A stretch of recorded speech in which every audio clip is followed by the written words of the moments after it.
This is the Slots and Sockets podcast, episode number 29.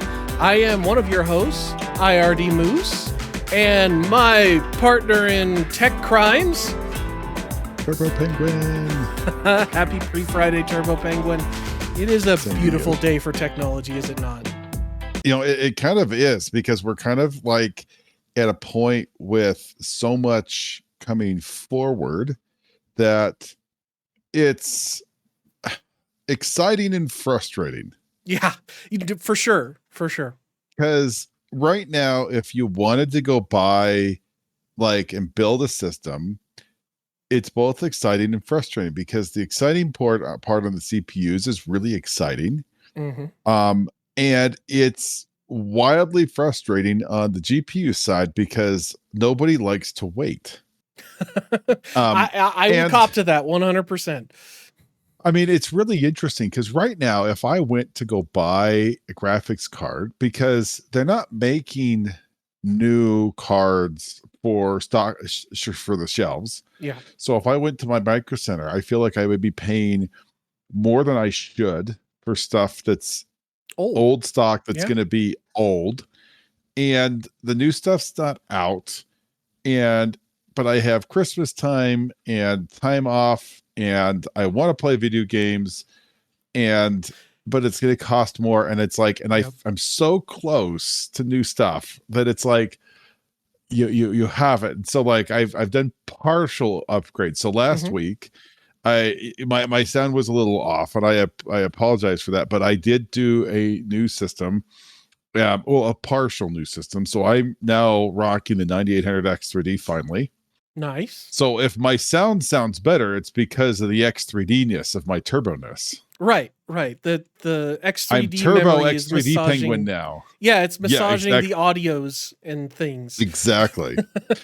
But it's really interesting, and we've kind of gotten some things, and we talked about Arc, and we've talked a lot about AMD and RDNA 4 and 8800 XT, and we've got two big things that I'd like to address today, and I think we'll start with where most gamers are really interested in, which is RDNA 4. Yep. That's necessarily the 8800. I believe it's going to be XT and the 8600 XT.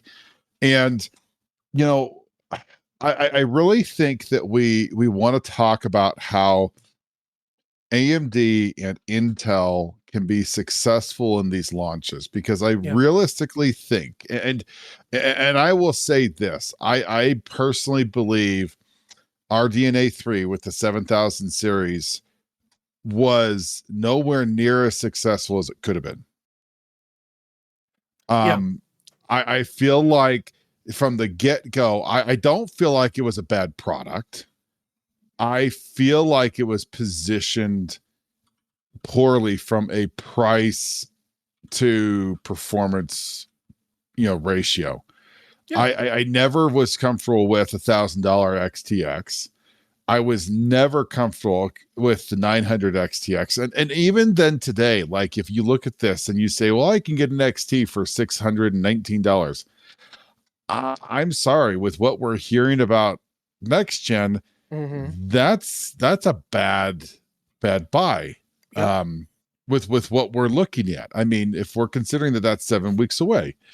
And so the question is like, you sit there and say, okay, well, what and how does AMD not have a repeat of 7000 series?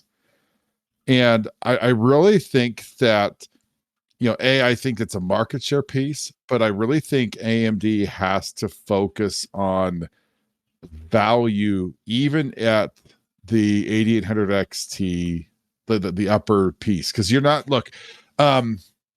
let's be honest. I think that there are different classes of video cards. Okay. You have we were talking about this earlier. We've got like the hyper class, which is the cream of the crop. Top of the top, like right now it'd be 4090. Future gen is going to be 5090. It's going to be the fastest, the most expensive. This is going to be the blurring of consumer and the like a business card for AI and the consumer gamer, like the Yeah. ultra gamer. High-end gamer versus and also low-end works or mid-range Exactly. workstation card. Yeah.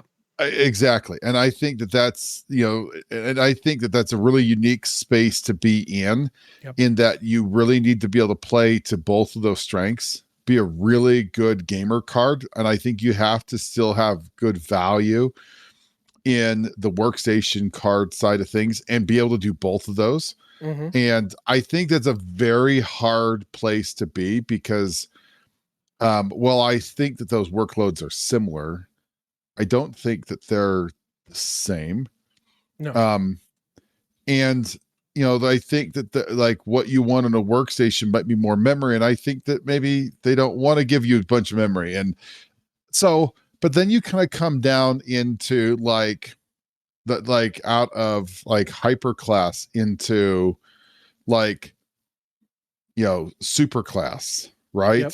You've got hyper as a top. I think the super is the next kind of done, down low. And if we look at Nvidia, and I keep on using Nvidia cards here only because Nvidia I think has really the only cards that fit within these classes, and that'd be the 4080. You could possibly make the argument that the 7800 XTX is fitting in this class. And then you kind of get down the next tier down, and I think that opens up to a bigger group. You could easily fit in last generation to some of these classes too. These classes are a moving target. Where does the 4090 sit when the 5090 is out? Is it in the same class? That's a good question. It might. And you start getting into like the 7900 XT and the 4070 and the 18 different versions of a 4070. I mean, you've got a 4070, a 4070 Super, a TI Super. I'm waiting for like a 4070 Ci Super Ultra Class. Just some ungodly long name. But you sit there and say. Names. Right. I mean, not all names are just stupid, but you sit there and say, okay, how does AMD compete with like RDNA 4? And I really think that AMD needs to come out in a value proposition. I think they need to not give away their stuff for free. But I do believe that they have got to be somewhere in that value proposition. Sure. Absolutely. We were talking like RDNA 4, and the notion is where would you price point that? If I had a between 7900 XT and the XTX, in the realm of like a 4080 Super. I really think for them, I don't think you give it away. I don't think $299 or $399 is smart, but I also believe that $499 makes a ton of sense. Yeah. You're going to have to compete with something in that 5,000 series, and I think that there needs to be enough pull to get people away and to find the value in those. Now, AMD cards have value, but I think you've got to get them more people to be willing to use that from the value proposition. These are good cards. 6,000 series was a good card. And I'll be honest, 7,000 series I think was a good card. I don't think, I don't know who says it, but someone says like it's there are no good cards as bad prices. And it's 100% true. The 8800 XT is a great card. It's a horrible price at $1,000. The 7900 XT is not a bad card. I would make the argument at 620. I don't think that's I don't think it's a bad deal. I don't think that's a bad price, but I wouldn't say it's a good price. I definitely would say it's not a great price. And I really think that, you've got to price your stuff. Don't give it away. But I also think that $499, $549 really is going to be the sweet spot. If they can release it there, they will do so well at selling those things. And I really think the notion is, and I really hope that the key for AMD is going to be focusing on getting a crap ton of cards out the doors, selling in users' hands, and spending good money of the money that you do make on these cards, refining drivers and putting that into next generation of them, because I really think you can do a really good job. But I think with them it's got to be, again, not stupid aggressive, but I think for AMD's perspective, it's got to be it's got to be aggressive. Yeah. Um, Well, I think AMD on the driver front, and that's something a lot of older gamers who tend to be Nvidia fanboys like to harp on is, oh, AMD's drivers are crap. Well, I've been running AMD for my graphics card since 2021, and I haven't had any major driver issues. I've had self-owns where I turned up the clock too much and, was playing with overclocking and stuff and goofed that up, but that's not a driver issue. That's skill issue. That it's AMD's best way to win at this point is going to be on price, because if the 8800 XT is what the rumors say they're going to be, I think at $600 it's going to be a bit of a tougher sell, especially against what we see as potentially coming in the 5000 series. And that's kind of where AMD needs to look at their potential pricing is, hey, what are these rumors coming down the pike for Nvidia looking like versus what's our actual performance? And, since they're targeting kind of in between that 4080 Ti for both raster and AI, and also for ray tracing, the price point, if they can cut those cards in half at $549, they're going to sell a lot of them. At $499, I don't think they're going to be able to keep them in stock, because at $499, heck, I'm going to buy one just to get the bump in ray tracing. And that's from somebody who spent $1,600 on a 6900 XT and got ripped for that price, especially considering current prices. And I'm very happy with the card. I mean, I was just playing Fortnite and it plays beautifully at 4K. Granted, Fortnite's not the most graphically demanding game out there, but it still has modern features. It's Unreal Engine 5. It does all the things, and it does what the card plays nicely. And I think if AMD is super aggressive on the pricing, they could capture a huge quantity of mind share. And if people see that, who buy that card, the next generation is only going to be that much better when they do UDNA, where we're going to see the combination of CDNA and RDNA coming together with the potential of a big UDNA part, because we may see a 9900 XT and a 9900 XTX coming in a few years. And that would be a great gateway drug to say, hey, look, we know we didn't give you a high-end 8000 series, but that was because we needed to spend the time getting UDNA polished and right for you so we could blow the doors off of Nvidia. Now, I don't think AMD is actually going to come out with a card just yet that's going to outrun its cohort on the Nvidia side, or compatriot. Wait, what's the term I'm thinking of? Anyway, right. the comparable model on Nvidia in that class, numbering wise, I even if they don't come up against a 6090 in terms of performance, if they can get close, and still So undercut on price, it's going to okay, be so AMD's game to lose on the consumer side.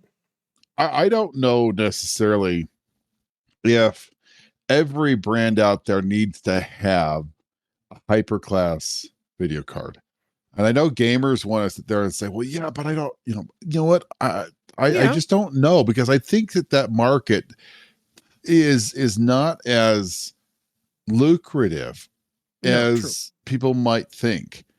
Um, and I think the other half of it is that it takes a ton of resources to design, build, put together, Hmm. test something that can do so much. And I've never owned a 90 series card.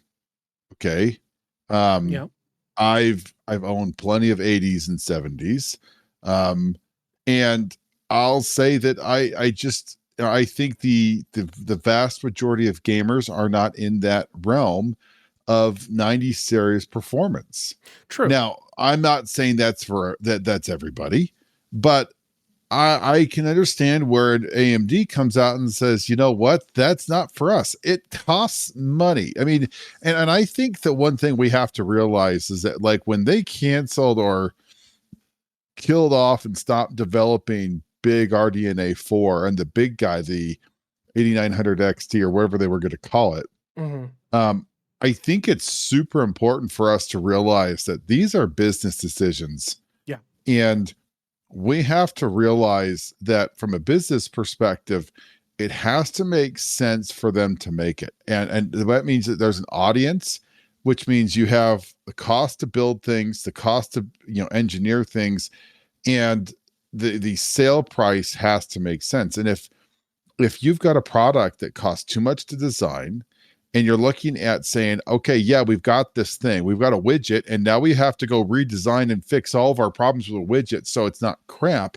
yeah, You sit there and say, that's a lot of time and money that we could be putting into a really good thing. And I bet you that's probably where we saw the cancellation there. Say, you know what, we're going yeah. to put our money into where the vast majority of gamers are going to be, into the not the hyper class, but maybe the super class. Hmm. And because the super class can scale down to the sports class, and even possibly into rental, and things we learned from this can go into APUs. Sure. Um, and I really think that that's probably where a lot of this needs to be. And AMD really should be playing into the realm of not the hyper class, but really into the super, the sports, and I would say even into into lower than that, like the entry level pieces,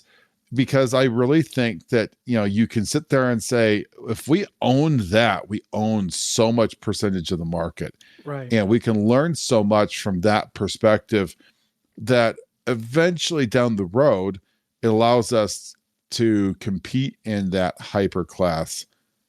But I just don't see that we have to. And I really Yeah, hope that for AMD's perspective, that they look at this and say, I really hope that they don't, at least for a generation or two, yeah. to really put their resources towards where the gamers are and really try to get it going to that route. Sure. Um, I know that's very specific. We talk in generalities because we don't really know pricing. We have an idea of where it's going to be. I really hope that AMD kind of looks at this and looks from a perspective, but we have to keep in mind, A, it's a business, they need to make money. Two, I think that there's different ways you could look at this. And I think if from AMD's perspective, if they're looking at the same, we want market share, and they've said they want to market towards the The mid the range. masses, Yeah, the middle of to the road. that, I really think that there is some value there to say we want a huge load of market share. Yeah, And market share means I'm going to sell something that people want at a price that's very attractive. And you sit there and say, you know how to make the 50 series absolutely suck? Give them something where the RDNA 4 is like, well, yeah, but I could get, a 4080 super performance from, and great ray tracing for 499. hmm, yeah, exactly. Uh and I really think that's that move forward. So, Yeah. um, I think that's the now, move that makes the most sense. But to kind of follow along your logic too, if they stayed out of the hyper class and focused on getting that win on the larger section of the bell curve, because the gaming market follows a bell curve, just like for graphics cards, just like pretty much everything else in existence. And you got people like me who will drop a fat stack of cash stupidly on on a hyper series card. But I will never say that getting a super series card, super class or super car style class card, because we were relating it to the automotive industry. Um, but if you go down to that X80 series or the 6800 or 8800 series, that's it's not a slow card. You're paying to get just that 5%, 10% more. And, like, yeah, to your point, the R&D cost is potentially prohibitive. And I think it would make a lot of sense for AMD to hold off on that until they capture a larger share of the bigger part of the bell curve, which is also where Intel's trying to capture things, but more toward the lower end right now. it's interesting we talk about Intel, because I really think Intel is in a very different perspective, even though Mm-hmm. I think there's, and it's funny because Scott Peterson came out and said that they were going after AMD, and I'm like, I don't think that's a smart idea to be saying that, because I'm pretty Right. sure AMD is going to beat the living snot out of you. Um, Yeah. but we'll see how that goes. But very different market move with Intel here. I Intel has some issues. They have a brand problem that they have to overcome. Um, well, let me rephrase that. They have history that a lot of gamers haven't forgotten. Um, I think that Intel on the graphics side is viewed in a negative view from a vast majority of gamers, not all gamers, but I think a lot of them. Um, I do think that Intel is doing a fairly decent job of putting together something that makes sense. Okay. Um, but I think where the difference is that I think that we have to realize that Intel has got more than we actually need to make a gaming graphics card, because I Mhm. believe that a lot of gamers look at Intel and be like, okay, well, yeah, it's a graphics card, but it's not a gaming GPU. Right. Well, And I Intel believe that, has, yeah, I mean, Intel has traditionally been the graphics you use until you get a good graphics card, or the graphics you it's on use board, to get right? the I mean, graphics card drivers for your good card. You know, I mean, I it's the just Internet think Explorer of graphics. I mean, come on. absolutely, and I think that that's a.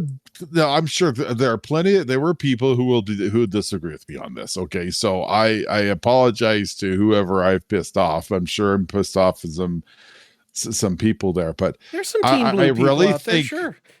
I really think though that for Intel, I think the difference is I think you've got to make this stupid cheap.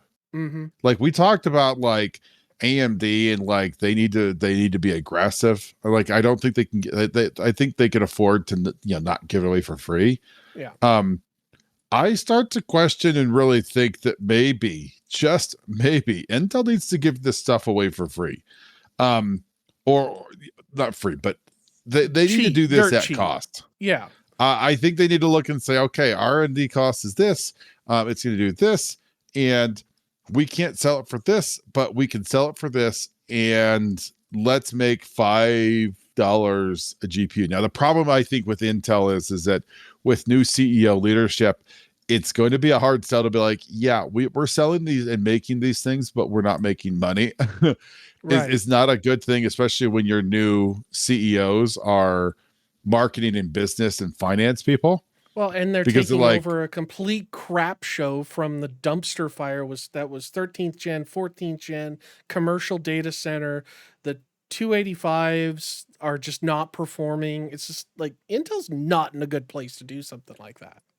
and the problem is like they don't have a cash cow like they can lean on, Yeah. and they sort of need to sell stuff. Now, I part of me thinks that this is a PR piece to say, yeah, we have Arc graphics, Yeah. and maybe they're going to come in super aggressive. But I really think, I mean, I think maybe entry level gamers are different from me, where they're willing to try it out.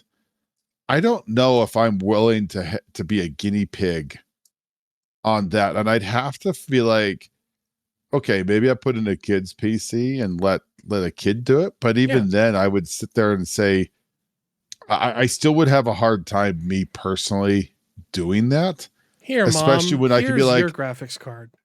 here's like, I would look at this and be like, okay, can you beat a 1080 Ti? Yeah. Well, I That's a mean, really hey, good question, because in defense, we keep on complaining, but the 1080 Ti in the kid computer, that's what he's got. mm-hmm, Okay. The boy, okay, can play pretty much everything he wants. mm-hmm, yeah, And, it's you know, still a good card. It's going to be a good card even after they stop making drivers for it. that's the thing. I still have drivers for it. It's 11 gigs. And so Yeah. I look at there and I say, I can get that card used on Marketplace for about 200 bucks. Mm-hmm. You're trying to sell me a B580 for 250. And the only thing I'm he gets very warranty. interested to see. I'm very interested to see reviews on this card, Yeah. because at this point we've seen Intel's view of how good this card is. And we all know how that's gone in years past, where they cherry pick stuff. I am going to be very interested to see what independent third party reviewers who are hopefully following Intel's guidance on how to get the most out of this system, Mm-hmm. get it. Now, I'm also very interested to see if they're like, well, you need to use a 285K, and you need to use a $400 set of CU-DIMM RAM running at 10,000 megahertz, and you need to be running a Z790 Extreme motherboard Yep. with this on and this off, and then for this game you turn like, the problem is that, like, I sit there and say, guys, it's a $250 card. Who's going to go out and spend $400 for a RAM kit, $400 for a motherboard, and $600 on a $600 for CPU. on a CPU, and Yeah. even then on a CPU that you're like, sort of not that amazing. Yeah. But I'm going to buy a Exactly. $250 card, and I'm going to make it super good. I mean, the Yeah. fanboys, I'm sure there's Intel fanboys that have already be like, yes, I already have the 285K. Right. Yes, I have the CU-DIMM RAM, because that's the best thing since sliced bread, and it's the only thing that can possibly save the 285 from absolutely sucking balls. I mean, When it boots, that's the other thing. But yeah. I just I don't know. I still think that, in the grand scheme of things, climbing the mountain, which is Nvidia dominance, and I mean that. I still think Yeah. Nvidia is dominant over AMD. I really think that there are smart plays on both of them to make inroads into making something like this super useful. But I also believe that it's super important that they understand where they fit and where they can make inroads to close the gap between them. Because let's be honest, the R&D amount that Nvidia is putting into these cards is substantially more than both of those. Yeah. What Intel is putting in and what AMD is putting in. And then I would also make the argument here that, we got to keep in mind, AMD, Nvidia, with its cash on hand and the sales that they have, could afford to pretty much easily buy both of them and have money left over. Yeah, for sure. Um, That wouldn't you pass know, regulatory scrutiny, but no, it cash wise, wouldn't. yeah. But cash wise, we have to just Yeah. realize how big they are. And if I've got, that much market share, I mean, they could be like, yes, I'm going to pay stupid amounts of money because you are a super nerd, and your ability to build out graphics architecture is amazing, and I'm going to pay you stupid money, Yep.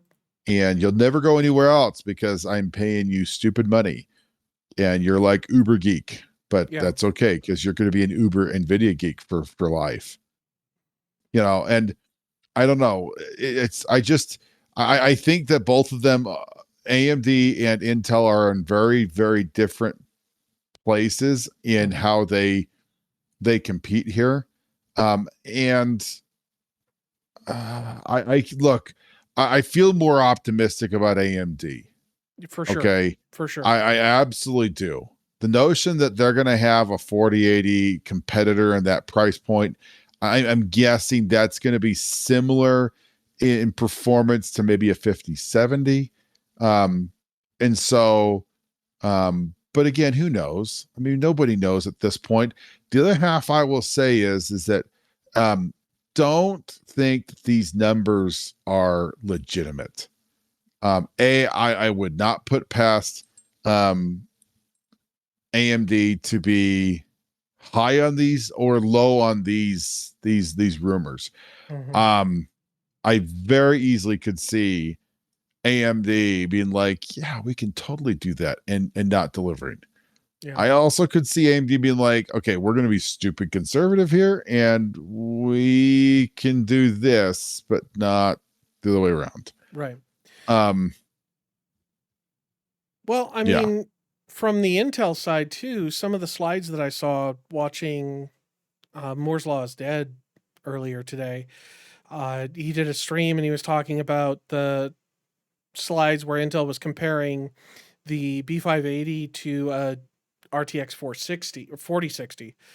Um, and it was really interesting because one of the things that that Tom pointed out was Intel was maxing out the VRAM on the 4060 to give their card an edge. Like the only way the B580 could beat the 4060 was when the 4060 was like, "Oh my god, I need more RAM. Please Jensen, give me more." Which again, that's something we've been saying for how many shows now? Nvidia needs to give us more RAM, and they're using the RAM as a differentiator when it really shouldn't be. I mean, think back to the 4080 12 gig. I mean, the 4070 that got unlaunched and relaunched as a lower bin part.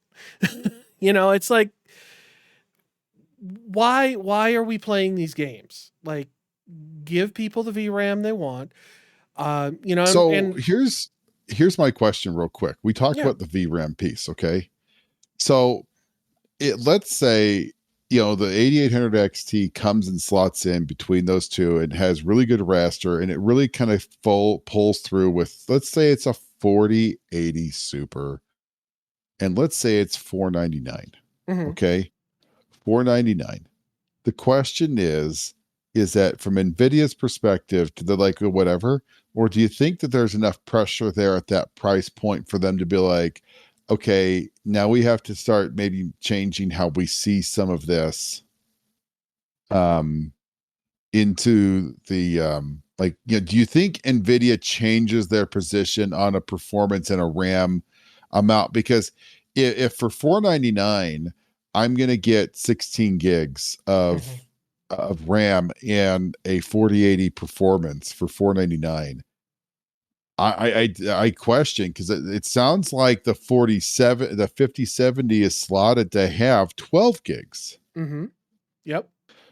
Like, and like, are people going to look at this and be like, well, you can have 16 gigs and 4080 performance and maybe similar performance from a 5070, but you're going to lose 4 gigs? And I really think that, in all honesty, I really think the memory is becoming a bigger topic of concern for gamers because as we go higher into um, resolutions, but I also think developers are just getting sloppy on this. It used to be that they were really good at trying to port this, but now it's like, yeah, everyone has a 12 gig card now. I don't really care.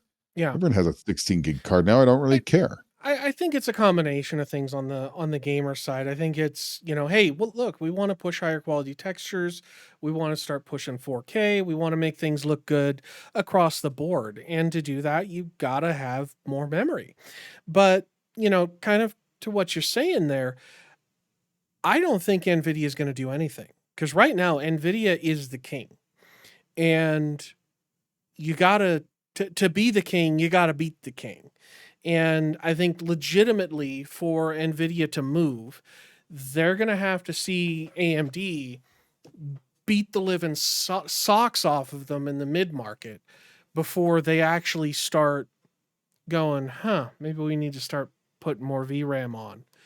Now I think what we might see initially is AMD, if they price things as aggressively as we hope they do, and there is a lot of hopium there because I don't fully expect them to do that. I would be surprised if the wow, I almost called the 4080, the 8800 XT comes out, and it's not priced at $600.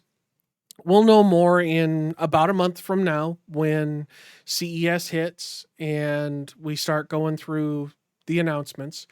But unless AMD sells these cards completely out and takes over a big chunk of the mid market with them, I don't think Nvidia is really going to move because they don't have to.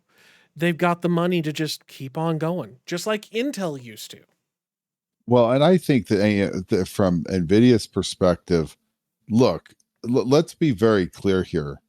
I fully expect that NVIDIA could go in here and be like, no, we're not losing this. And they Yeah. could sell a 4070 for 499. Yep. With the number of cards, like we have to keep in mind that no matter what you whatever widget you make, whether it's a graphics card, a processor, a motherboard, a car, there is savings in scale. The more of Yeah. these you make, the cheaper it is because you realize that, when I order 10,000 widgets that go on my motherboard, I'm going to have leverage to get better pricing because I'm buying Yep. so many widgets on that go on my motherboard. And and so I firmly believe that there is a ton of understanding about that, and Nvidia could absolutely do that. Now they Yeah. don't because they're they are a corporation. They want to make their money, but they absolutely could, and it will be very interesting to see if Nvidia responds. Now, if will they really respond if in 4070 instead of sell I mean a 5070 instead of selling 10,000 in a week drops to 7,000? Yeah, probably not. Yeah. If that 10,000 goes to 5,000, okay, I'm sure it's going to raise some eyebrows. But if it goes from 10,000 to 3,000 or a 4,000 or a 2,000, They're going to and they notice. just get hammered at price point, I promise you there's going to be enough movement, or I think there's going to be pressure to find something and compete in that price point. Hmm. Now, can they do that? Yes, they can. Will they be willing to do that? That's a good question. They have investors. They're a stock company, and they might be like, "Well, yeah, but our software's better." And they might finally be like, "Yeah, well, our software's better." And if that's the case, then the gamers are like, we'll see what gamers do. Yeah. But I just think that for both of them, I think it's very unique where it needs to be. Um, and it will be very interesting to see, what they end up doing. And look, I firmly believe that what the rumors we hear from Intel are for sure true. I don't think that Intel is really hiding anything. Um, about this. I would do not pre-order it. Wait for the final independent reviews before you buy that for Yep. sure. Same with the AMD side or Nvidia. But I think the other half of this is I firmly believe that what we're hearing rumor wise from the AMD side of things is correct. I don't think that we're going to see outlandish stuff, and I don't think that what they're saying is outlandish. Now, I would take it with a grain of salt. These are leaks. These are rumors. These are not backed by anybody. Mm-hmm. So, but I think this late in the game, if you're really launching in January, even late January, you've got to be to the point where you're making chips. And I think that, we've been told, the leaks are there, they're making them in full force. I don't doubt that one bit. Yep. Um, so where does it go and where does it compete? And how does it really slot in comparable to the 50 series? Because I think once the new series and all of these come out, maybe what we should do is we should put together a chart for different cards and kind of slot in some of these cards, because I really think that especially for prior gens, like Mm-hmm. the question is when the 50 series comes out, like how do you really evaluate the value of a 3080? Right. 3080 is not a bad card, but is it a card worth, and how do you kind of price that from a performance perspective?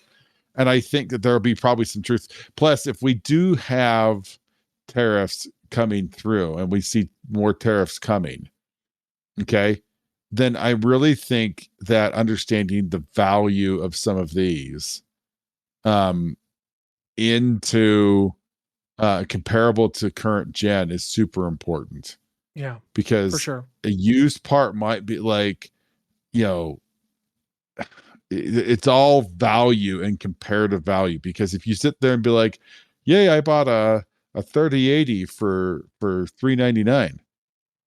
Well, if the 8800 XT is sitting there at 499, Mm-hmm. that's not necessarily, might not be a good buy. So Right. Right. Yeah, and a lot of that's gonna start to be apparent once the embargoes start lifting, because Intel's embargo, I believe, for the B580 is lifting on the 12th, and so we might see some stuff in time for next Thursday's show. But for now, most of it is going to be a waiting game. We're just kind of discussing rumors at this point. It's all Nothing's set in stone outside of what has officially been announced from AMD and Intel and Nvidia, which, at this point isn't much, because AMD has really only confirmed that, yeah, we're doing an 8800 and an 8600, and that's all we're doing. Beyond that, Intel's confirmed some performance metrics, not necessarily numbers that we can look at, but relative performance numbers, um, that of course are quite slanted. So, as always, wait for the professional reviewers to get their hands on these, get the numbers out of them, get the data out of the reviewers before you make your final decision where you want to go. Because, you know, okay, so in real quick, so yeah, let's do a what if here, because okay, you know let's say that the performance of the Intel cards is correct about 10%, 20% faster than 4060. mm-hmm, Okay. And let's just say in the grand scheme of things that that is legitimate for across the board. Now I don't expect that, but let's just say for kicks and giggles it is. sure, Okay. And let's say it for 249, because I believe that's what we're expecting to see B580 be at. yeah, Okay, I think that would make sense for a price for that performance. is that a buy? I mean, it wouldn't be for me, because that's kind of at the lower end of what that's at the very low end of what I would be considering for myself. But Okay, for a lot of other people, I could see that potentially being a buy if it legitimately performs. Okay, so And, then the follow-up you question. know, Okay. Follow-up question. Are you buying now or waiting with Intel coming out with the 250 card? oh, I'm absolutely waiting, but not because of Okay. Intel. It's Mm. I Yeah. would definitely wait if Intel's card knocks it out of the park and it across the board beats a 4060 by 10-20%. Great. And it's 249, 299 in that kind of range. Um, I still say wait because we don't know where the 8600 is going to come out. We don't know where the 5060 is going to come out. Intel may kind of get bit in the butt by being the first mover, kind of like Microsoft was a few years ago with the 360, and Microsoft is like, "Yep, it's gonna be $399," and Sony comes out. I think it went like that. Sony came out and they're like, "Nah, PS3's $299." It's like, come on, you know, you're the first mover. There is some advantage, but there's a lot of disadvantage. And, Intel could be potentially setting themselves up for failure unless AMD and Nvidia aren't in a position to price their cards in that performance tier at something comparable or have some huge killer feature that Intel doesn't, like driver stability. Because there's a lot of games Intel does not play well with still. And that I, that I, is the I'm killer.